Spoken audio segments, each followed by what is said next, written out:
revenge with Karen. The phone rang at 3:11 a.m., a shrill, sharp burst that cut through the humming silence of the control center like a scalpel to skin. Darlene didn't flinch. She never flinched. Not when a tornado ripped through the Tulsa substation in 09. Not when a drunk technician accidentally triggered a false overload cascade in Little Rock. Not when her husband packed a suitcase on a Tuesday night and left a note that said, "I miss being seen." But now, just picked up the receiver, half glasses sliding down her nose, and answered like she always did. "Collins, control floor, go ahead." The voice on the other end was green, panic bubbling under every syllable. I'm seeing a swing in line 17 again, but the system isn't compensating, and got it," she cut in, already typing. Her fingers moved with the lazy speed of confidence. The screen pulsed amber. A voltage mismatch, 3% drift. Nothing big, nothing the software couldn't theoretically autocorrect. But theory and Texas don't always get along, and neither do algorithms and winter wind. She tapped a few keys, manually adjusted the feeder load, and dropped the draw from 62% to 54% in exactly 12.7 seconds. The amber flicker died. Silence returned. The kid on the phone hadn't even finished his next sentence. "You're good. It's stable now," she said, sipping coffee that had long since gone cold. He mumbled something grateful, fumbling with a thank you like it owed her rent. She didn't need it. Darlene didn't do this for thanks. She did it because 3 states stayed warm when she didn't blink. Oklahoma slept through its night shifts because she didn't sneeze at the wrong voltage reading. Babies got born in lit hospitals, and old folks kept breathing through CPAPs because Darlene knew when a substation was lying. Behind her, junior tech Megan, 26, bright-eyed and still thinking caffeine was a substitute for instinct, watched like a sponge with a heartbeat. "How'd you know it wasn't a sensor error?" she asked. Darlene didn't answer right away. She clicked open a notepad document titled Contingency Patterns, then closed it again without reading. Line 17 always twitches during a barometric drop. Storm's coming. The software reads it late. Human eyes don't. Megan nodded like she understood. She didn't, not yet, but she would, if corporate didn't gut them first. "You know, the funny thing about being invisible is no one notices you. Until you leave. Speaking of which, before you get lost in the story, do us a quick favor. Tap subscribe and toss a like our way." Yeah, everyone says that, but seriously, it helps more than a third cup of gas station coffee on a double shift. Keeps the lights on, literally. Anyway, back to Darlene. She stood, stretching her back with a slow, practiced motion that made her spine pop like a popcorn kernel in oil. She walked over to the far wall, past rows of blinking panels, and a humming data core that some VP once called her pet robot. She reached up and pulled down a 3-inch thick binder, spine cracked, pages marked with multicolored tabs and sticky notes. The cover read, "Contingencies D1 through D7. Handwritten, all of it, not printed, not digitized. She didn't trust files that could be deleted with one bad update. She flipped to D3, overload plus faulty armation during winter demand. Scanned it, updated a note in pencil, crossed something out, added C17A drift pattern and drew a star. Quietly she added, "Storm pre-signals likely by Thursday. Test overrides Wednesday." No one noticed her do this.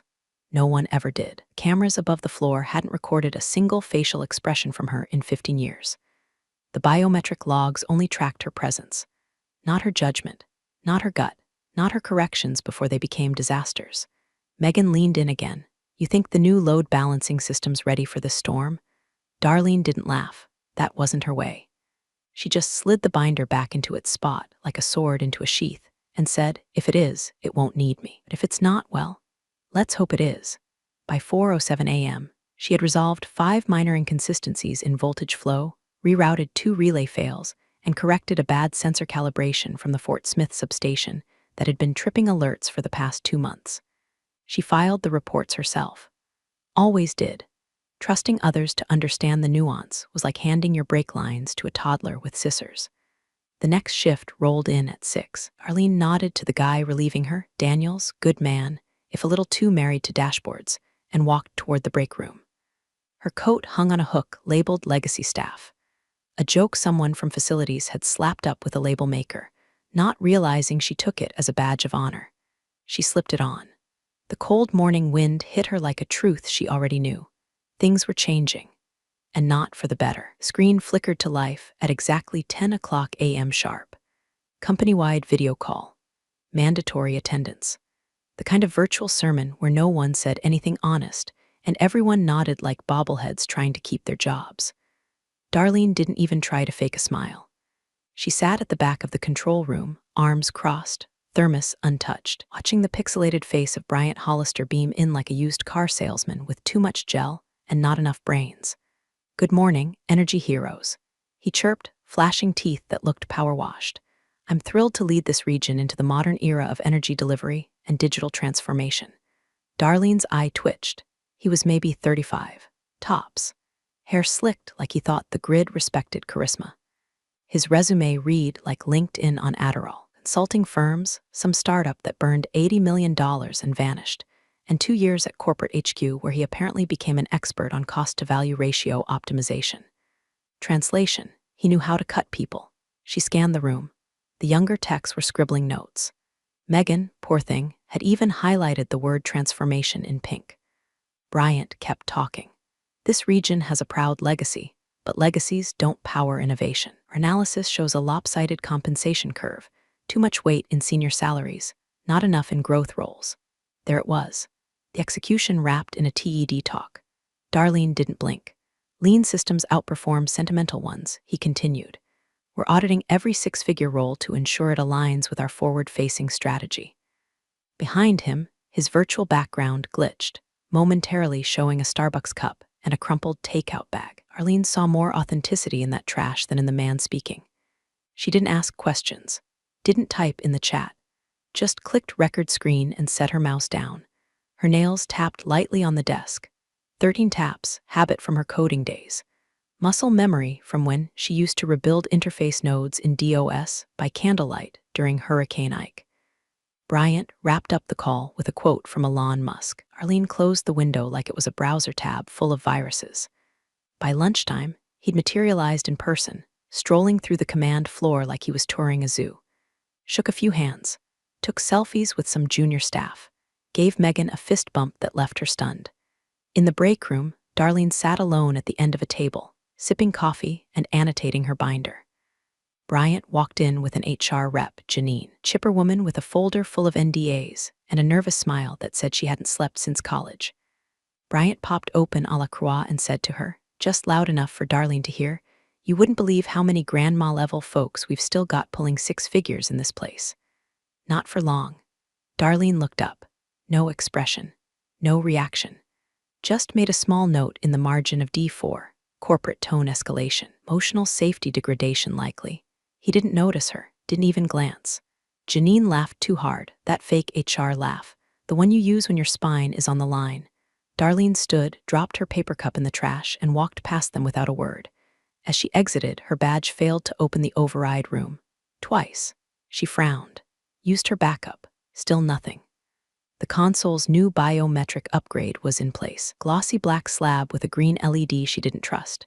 She flagged Daniels. "Why's the override system changed?" He shrugged. "IT pushed a firmware update yesterday. New protocols. I think they reset the credentials for everyone who hasn't logged manual use in 6 months." She stared at the console like it had insulted her mother. "I wrote the manual use protocols." Daniels blinked. "Wait, seriously?" She walked away. Back at her desk, she opened the admin interface. Her credentials were intact, but her root override privileges were blanked. Her name wasn't on the manual escalation chain. She could still log in, she could still view, but the system didn't trust her to act, not without approval from above. She sent a ticket. Got a canned reply from IT. Per policy 7B, all legacy users must submit reauthorization through central operations. She closed the message. In her notebook, she wrote one line, "Removed from my own system. They call it modernization. I call it unlearning the fire drill." The rest of the shift passed in a fog. Bryant gave a speech at a town hall meeting on the ground floor, talked about energy democratization and algorithmic efficiency. Darlene watched it on mute. She looked down at her hands. Calloused, steady, capable of spotting a faulty capacitor with a flashlight and a hunch, now officially less qualified than an AI trained on 3 months of outage logs and corporate fantasies. The funny part? She wasn't even mad. Not really. Not yet. But something cold had settled behind her ribcage, a weight that hadn't been there before. The kind of cold that doesn't pass. She reached into her bag, pulled out a USB drive labeled Last Resort Clean. And for the first time in her 26 years at the grid, she put it in her pocket. Glass walls made everything feel like theater. Bryant didn't invite her into a conference room. He summoned her to a stage, the kind where people perform firings with smiles and collaborative language, as if severance could be softened by a PowerPoint background and fresh carpet. "Hey, darling," he said, gesturing to a sterile chair opposite his MacBook. "Thanks for coming in on short notice." She sat, didn't say a word. Her thermos clicked as she set it down on the table. Metal against glass, a sharp, rude little sound that made Bryant's nostrils flare. Janine from HR was there too, holding a folder that didn't belong in this building. The folder had a script, a plan, a paper trail to blame later if someone sued. Bryant leaned back like he was settling into a TED talk. "So, listen, we're implementing some necessary rebalancing across our operational tiers. Efficiency reviews, budget streamlining, lining with corporate's long-term vision." Darlene blinked, just once, her face still as stone. Bryant smiled wider. "Effective this pay cycle, your salary will be adjusted by 51%, pending final performance and redundancy review. It's not personal, it's policy. You'll maintain your role and current responsibilities in the meantime." Janine didn't look up. She was circling something in the margins of form. Maybe a termination clause, maybe a place to initial. Whatever it was, it didn't matter. Darlene sat for 3 full seconds without responding. Then she lifted her eyes to meet his and asked, "Do you understand what happens if the substation fails during manual sync?" Bryant blinked like someone who got called on in a class he thought he was teaching. "What? If the new load balancer fails to switch on phase 2 and the demand surge hits while the system's still syncing, do you understand what happens?" He shifted in his seat. "That's what the software's for, isn't it?" That's what he said, that exact line. Darlene smiled. For the first time in years, she let the corners of her mouth curl upward in something that looked like amusement, but didn't reach her eyes. It was the smile of someone watching a child about to touch a hot stove after being told not to twice. She stood, slowly, picked up her thermos, slid it into her tote bag. Bryant raised a hand. "We'll need you to acknowledge receipt of the..." He powered down her console. Outside the room, through the glass, Megan was watching with wide eyes from the operations floor. Daniels was pretending not to look. Everyone else just kept typing. Darlene walked to her station, unplugged her ID badge reader, and typed in one last entry into the system log. Status: transition initiated. Local access secured. Field-level credentials retained per sec. ADA compliance. She opened the drawer no one had touched since 2014. Inside sat the binder, 3 inches thick.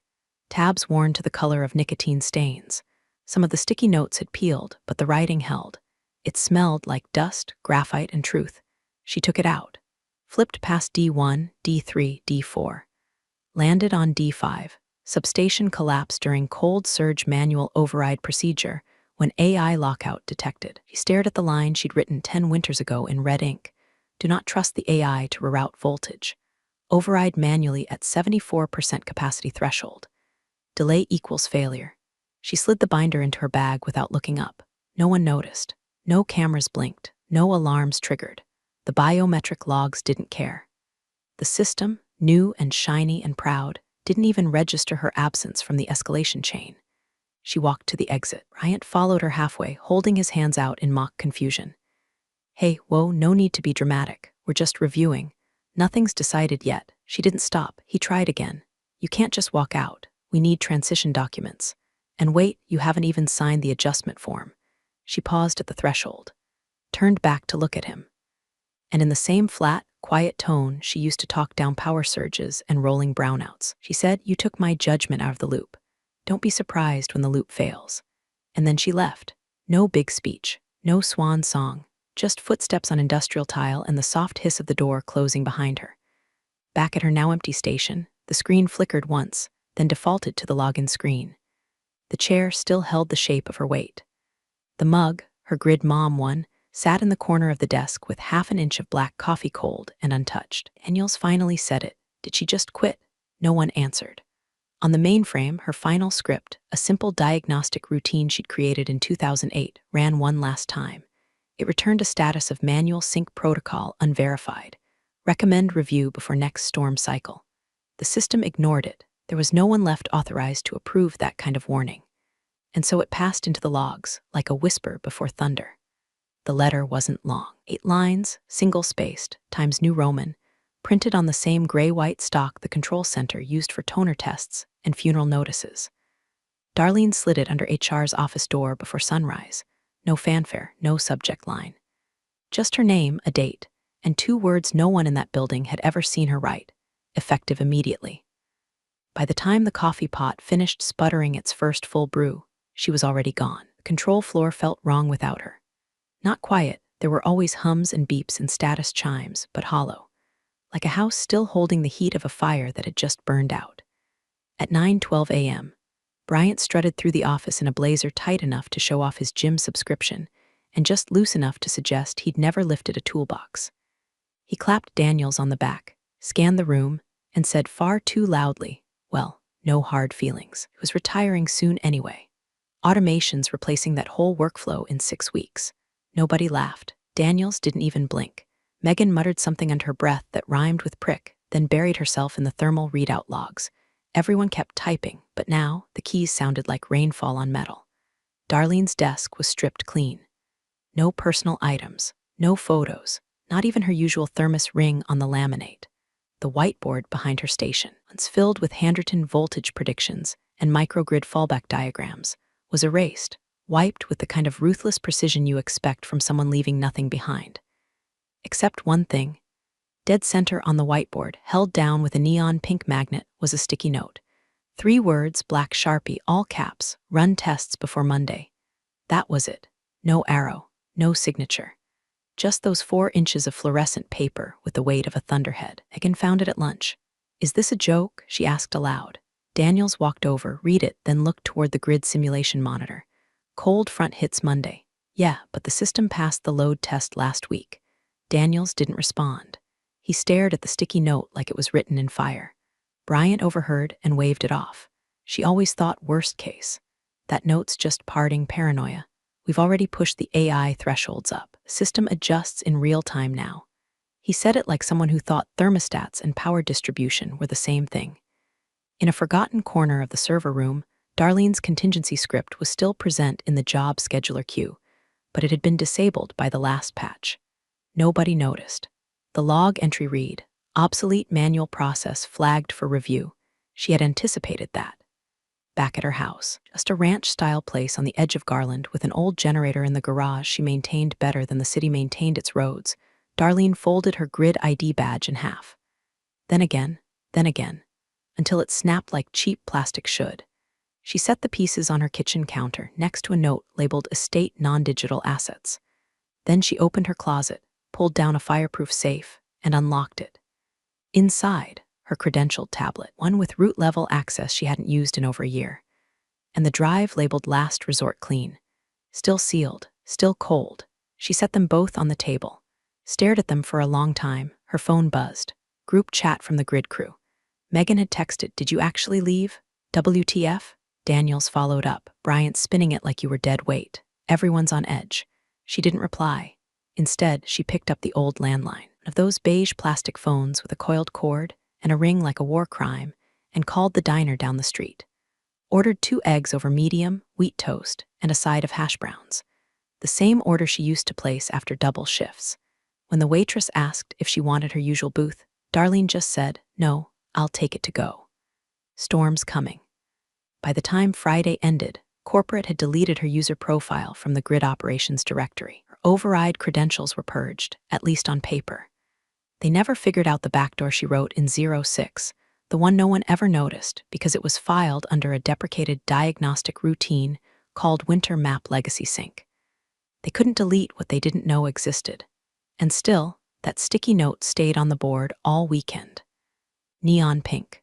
3 words, slowly collecting dust as the temperatures dropped, and the news ran back-to-back segments about the first hard freeze sweeping down from the Rockies. Nobody ran the tests. There was too much else to do. Bryant had interviews lined up, press junkets, a Monday feature about the human-less grid airing on regional news. He was too busy to notice that the silence growing around him had a shape, a woman-shaped hole, one nobody could fill, and Monday was already whispering. Friday night passed without incident. Saturday morning arrived with a snap of frost on the air, and the first real bite of winter rolling off the plains. At 6:42 a.m., a junior technician named Kyle, 23, recently poached from an app development firm, stared at a diagnostic screen he didn't understand and clicked approve on a test report flagged caution, sync mismatch. The warning was in yellow, not red. That's what made the difference. Red meant stop. Yellow just meant you could keep going if you squinted and pretended it wasn't your problem. What Kyle didn't know, what he couldn't have known, is that the sync mismatch wasn't cosmetic. It was tied to a manual escalation hook, one Darlene had embedded years ago to catch late-night drift between substations during cold surges. The automation update had flagged it because it didn't recognize the routine. The system thought it was obsolete code. So, Kyle clicked override warning. The log updated. Status, pass with exception. 15 seconds later, the warning vanished from the active screen. It was still buried in the backend logs, of course, but no one checked those unless something was already on fire. At 8:03 a.m., Bryant sat in a studio downtown, makeup dusted on his nose, smiling for the camera.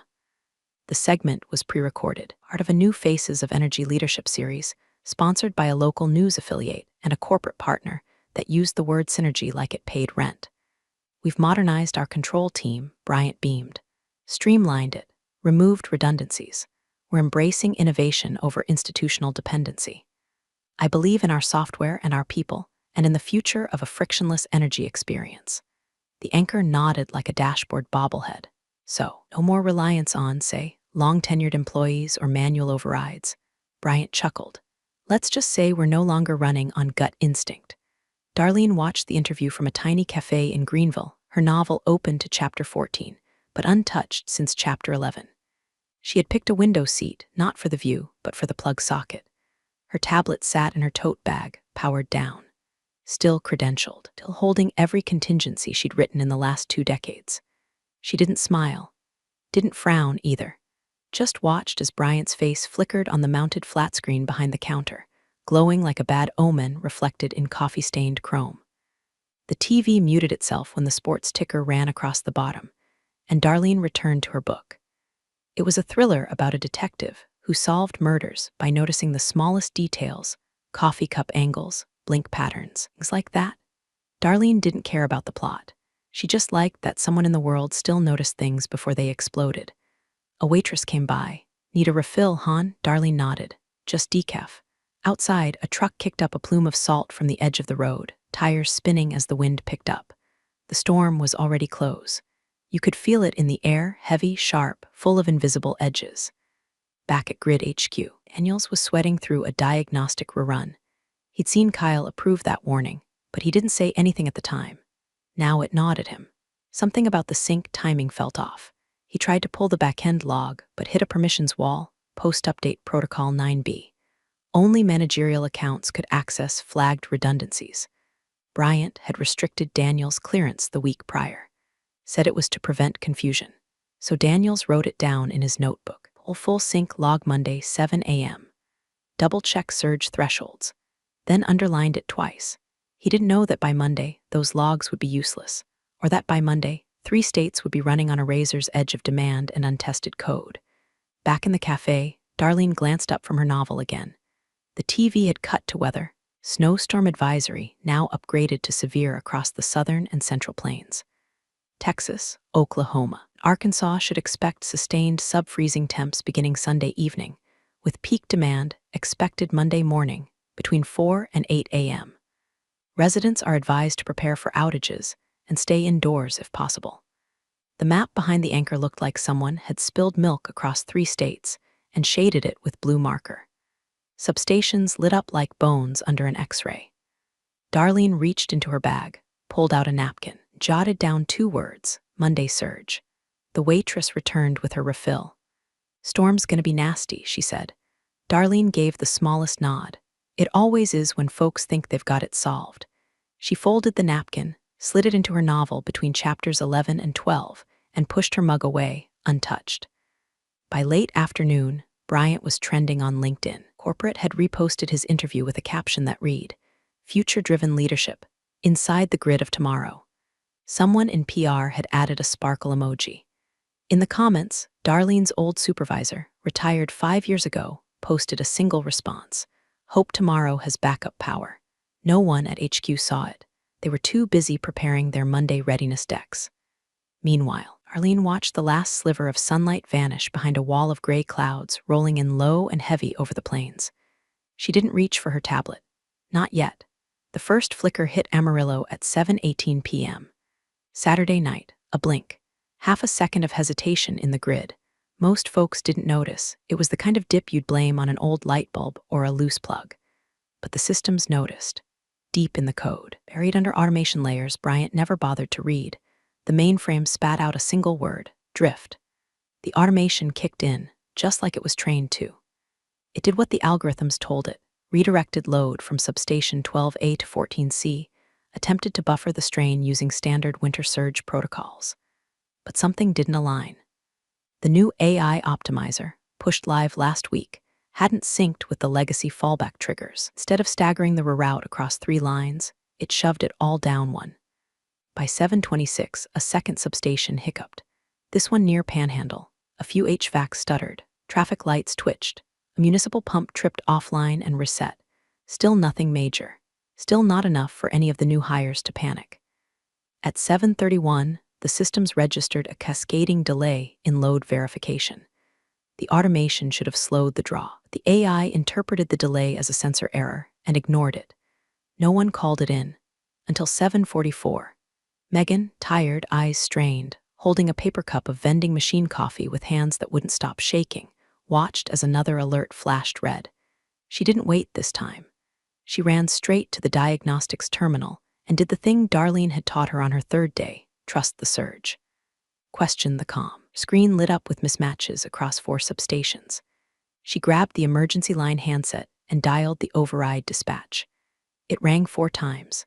Then, "We're sorry, all emergency operators are currently assisting others. Please leave a message." Megan hung up, redialed, got the same voicemail. Daniels was off shift. Kyle was in the building, but he was in the server room trying to figure out why his badge no longer let him into the manual override panel. IT had revoked physical access pending new security clearances. By 8:00 p.m., 2 secondary substations tripped offline. Lights went out across 30 square miles of rural grid. Not a full blackout, but enough that people started lighting candles, checking their phones, wondering if the storm had arrived early. Inside her house, Darlene didn't move. She sat on the couch, tablet untouched on the coffee table. The fire was out, the room dim. Outside, wind screamed through the eaves, sleet tapping the windows like fingernails. She knew.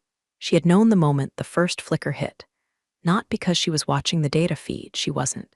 Not because someone called her, no one had. She knew because the system had no guardian. Because when you gut a spine, the body still walks for a while until it falls. At 8:17, Megan tried to trigger the manual escalation script. It failed. Screen flashed a message in white on black. Escalation blocked, override credential required. She hit it again. Same result. She searched the directory. Nothing. She called Daniels. No answer. She hit the call button again. Override blocked. Buried beneath the glossy automation layers, behind the dashboards and the flashy UI Bryant loved to show off in meetings, Darlene's legacy script sat like a sleeping dog with teeth. He had written it during the 2011 freeze, after 3 substations failed in unison. Back then, she had hard-coded a rule: no mass escalation during winter surge without credentialed manual approval. She'd submitted it to IT. They'd ignored it, so she buried it in a utility routine disguised as a redundancy check, flagged to only activate if automation crossed a certain mismatch threshold. That threshold had been crossed at 8:03 p.m. How the system was following orders it didn't understand. Orders to wait. Orders to pause. Orders that required a name and a code only one person still alive knew, Darlene's, and she sat there watching the wind rip branches from her neighbor's tree. A branch slapped against her siding made the wall shudder. She didn't flinch. She didn't feel triumph or glee, just a hollow sort of knowing. She picked up her tablet, powered it on. The screen glowed. Her login prompt appeared. She stared at it for a long time. In the top corner, a warning flashed. Escalation request region 3, credential required. Time remaining 01:32:19. The system had finally routed the request to her legacy access. The timer ticked down. She set the tablet aside without logging in, got up, made tea, sat back down. She wasn't angry, not anymore. She was just done. And the wind howled louder. At 4:47 a.m.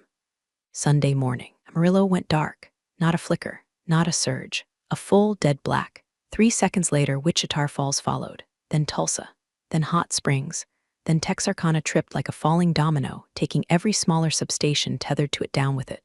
The lights didn't dim, they vanished. Coffee machines blinked off mid-brew. Security alarms screeched before flatlining. Emergency lines overloaded before anyone could even say hello.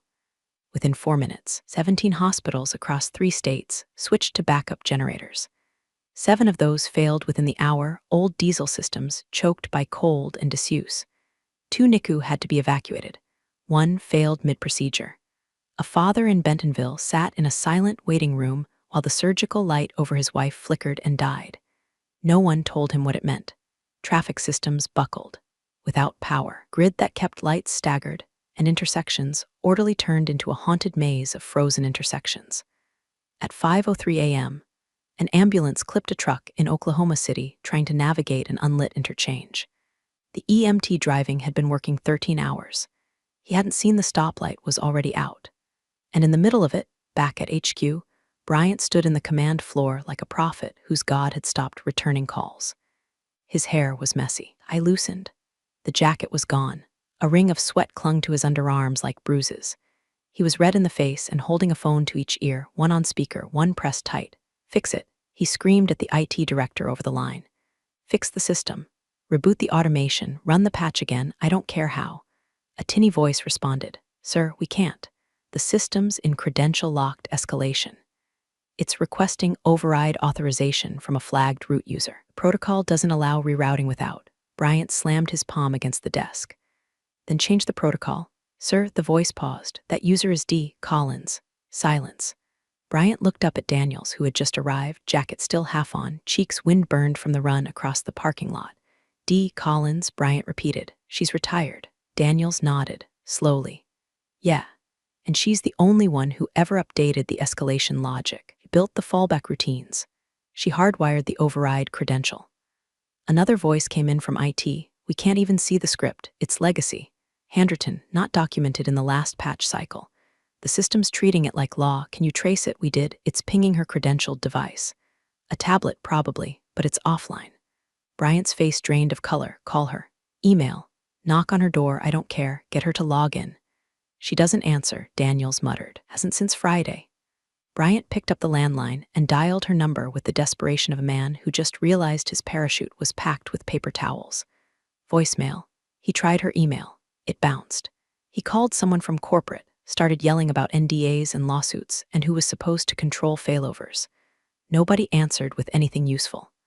At 5:18 a.m., he turned to the room and barked, "Anyone? Anyone in here know how to bypass her script?" Dead silence. The automation screens pulsed red. Load drift continued. The AI was paralyzed, waiting for a credential it couldn't forge, a human it couldn't replace. Meanwhile, in a small ranch house 20 miles outside Garland, Darlene sat in the dark. She hadn't lost power. Her generator kicked in 5 minutes earlier. Her kettle hissed on the gas stove. The tablet sat in front of her, awake now, glowing with a soft green light. The screen flashed once. Request. Manual override authorization level A, confirmed to engage full system sync, remaining time to collapse. 00:29:41. She stared at it. Her fingers twitched. She hadn't trembled in years. Not during storms, not during grid failures, not even during the divorce when he'd said he was taking the truck and the dog and the house, and left her with nothing but silence.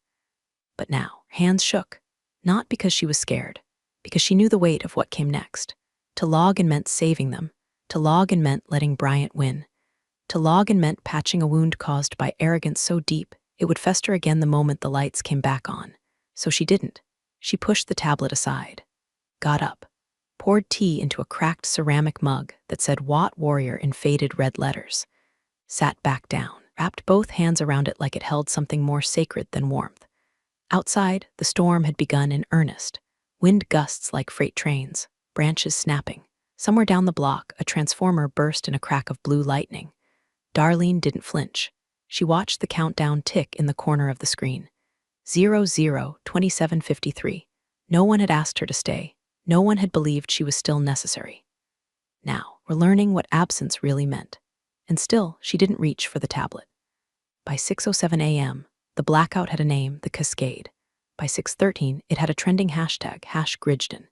And by 6:30, it had hit every national outlet like a slap across the face during a church sermon. CNN's Chiron screamed in red, 3-state blackout grid failure or human error. Fox called it an infrastructure collapse. Where's the leadership? Even Weather Channel got in on the bloodbath. Coldest night, darkest hour. The system that let America down. All across Texas, Oklahoma, and Arkansas, homes sat cold and breathless. Portable heaters died. CPAP machines went limp. Gas stations ran on battery lights until those failed too. The highways were silent. Nothing but stranded cars and flickering hazards fading out like stars at dawn. Inside HQ, Bryant looked like he'd aged a decade in 2 hours. They finally dragged him in front of a camera at 7:03 a.m. The local ABC affiliate set up a satellite feed inside the operations conference room, where the background was still blinking with silent red alerts, screaming into the void. The reporter asked, "Sir, can you confirm whether this was a software failure?" Bryant blinked. "We believe the automation platform encountered a conflict with legacy routines. The system, misinterpreted escalation triggers." There was no indication. He choked on the word human, then said it anyway. "No human error in our live protocols. We are currently working with, vendor support teams to address the anchor interrupted. We've received reports that a manual override was requested and blocked." "Is that true?" Bryant's eyes darted to someone off camera. That is still under investigation. It's complicated. There are many layers to our response hierarchy. There may have been legacy code still in effect. At 7:26 a.m., the CEO appeared on a separate segment, live from a darkened downtown boardroom lit only by camera lights and a backup generator. He didn't smile, didn't blink much either. He said one sentence that changed everything. This wasn't sabotage. This was subtraction. And with that, the story broke wide open. The board panicked. Meetings stacked on top of calls, stacked on top of frantic, whispered blame. Investor lines rang out with demands for accountability. A senator from Arkansas tweeted, "Time for heads to roll. What kind of operation has a single point of failure in the hands of a retired staffer?" And then the name came out. Darlene Collins. It leaked from an engineer, graybeard named Mac Gruder, who'd been retired for years, but still hung around the edges of disaster like smoke after a kitchen fire. He said it on air with the kind of reverence usually reserved for war heroes and kindergarten teachers who worked through chemo. Only one person ever knew how to manually balance when this happened before. That was Darlene Collins. She built the contingencies, knew every substation like she'd birthed them herself. By 8:00 a.m., name was on every screen. By 8:05, her photo had gone viral. It was an old ID badge photo, faded smile, eyes squinting just a little from too many double shifts, a stray wisp of gray hair curling near her temple. The kind of face you pass in a hallway and don't notice until it's gone. Twitter lost its mind. She warned them. They replaced her with a spreadsheet. "Retire this, Bryant. Darlene Collins is the human firewall." They didn't know where she was. Some claimed she died. Others said she was in Montana, living off-grid. Someone posted a photo of a woman buying donuts in Garland that morning and captioned it, "If this is her, let her eat free forever." Inside her living room, Darlene watched it all unfold on a tiny TV propped up near the wood stove. The tea had long since gone cold. The tablet sat untouched on the armrest. She saw her face flash on the news, saw Bryant stammer, saw the CEO freeze, felt something twist in her chest. Not anger, not pride, a hollow ache, vindication wrapped in barbed wire. She could have stopped it, she knew that. If she'd logged in 4 hours ago, half of this mess would have resolved before dawn. The power would be up, the infants breathing easy, the traffic flowing again. And yet her hands stayed folded, because this collapse wasn't a surprise. It wasn't a glitch. It was a prophecy ignored. They hadn't listened when she told them to test the system, hadn't seen her value until it cost them everything. Back at HQ, Daniels finally noticed the sticky note. Still clinging to the whiteboard, fluorescent pink, slanted slightly to the left. "Run tests before Monday." He stood there, staring at it while the room buzzed with crisis calls. He whispered, "She told us." And nobody had listened. The hearing room was packed. Reporters elbowed one another for front-row seats, lenses twitching, notebooks primed. Behind the desk sat the CEO of Tri-State Grid Management, looking like he'd swallowed glass. Every light above him buzzed. Every eye in that wood-paneled room waited for him to say the words they already knew, but needed to hear under oath. He straightened his tie, took a sip of water with hands that didn't quite stop shaking, cleared his throat. The chairman of the inquiry leaned in. Mr. Carmichael, the people of 3 states spent 72 hours without power. Have dozens of documented injuries, several deaths, economic losses in the hundreds of millions. Was this a deliberate act? Was it sabotage? A long silence followed, the kind that stretches like a tightrope between survival and collapse. And then Carmichael said, in a voice just loud enough to reach the back row, "No, this was not sabotage. This was subtraction." He let the words settle like ash. "We removed the one person who never let this happen." The air went still. C-SPAN cut to a slow zoom on his face. CNN ran the quote across their lower third before he'd even blinked. #subtraction trended nationwide within 15 minutes. A reporter stood and called out, "Is it true she warned you that there was a note?" Carmichael nodded. Yes, there was a note. There were logs. There were contingencies. And he stopped himself. Some of us didn't believe they were necessary anymore. Bryant wasn't in the room. Resigned quietly the night before. No press release. No farewell email. Just a scrubbed LinkedIn profile and a glass door swinging shut behind him. The official report would say procedural gaps and oversight failures. The press would say arrogance. The people who lived it would call it what it was, preventable. Back in Garland, Darlene watched the hearing with the volume turned low and the captions on. She sat on her porch, wrapped in an old quilt, cradling her coffee like it held a world she didn't want to drop. Her name came up over a dozen times in that one session. Lawmakers invoked her like a ghost, the last line of defense, a lost institutional memory, proof that legacy doesn't mean obsolete. A senator from Oklahoma suggested a plaque in her honor. Another from Arkansas proposed a bill mandating human redundancy in all critical infrastructure roles. None of them reached out to her directly. He didn't take interviews. She ignored the local news vans that camped near her street for days. She unplugged the landline, let the tablet die on its own, and spent a week replanting her winter onions instead. But she did send one statement. No name, no signature. Just a plain text email, routed through a secure Dropbox used by journalists too smart to trace the source. It read, "Not every absence is a loss. Sometimes it's a lesson." That was all. Grid came back online on Wednesday. Bit by bit, region by region, IT teams worked overtime with manuals they didn't know existed until Darlene's binder was pulled from a drawer and photocopied in full. Sections of her code, once flagged as obsolete, were reinstated line for line. Daniels kept the sticky note, laminated it, taped it to the glass case over the main breaker board. Run tests before Monday. The staff stopped laughing at legacy binders. They started asking better questions. Megan led a small team to build a new escalation protocol, one that required dual approvals, human and system. She titled it D. Collins 01. They offered Darlene her job back. Full pay, backdated. She never responded. Instead, she spent Thursday morning in her shed, oiling the old generator and humming a tune nobody'd heard since AM radio. Somewhere down the street, kids chalked her driveway with hearts and lightning bolts. A neighbor left a pie on her porch with a note that just said, "You kept us warm. Thank you." She didn't answer the door, but she ate the pie and smiled just once when the lights flickered back on, because in the end, they built systems to replace her, but none to understand her. And that's where they failed.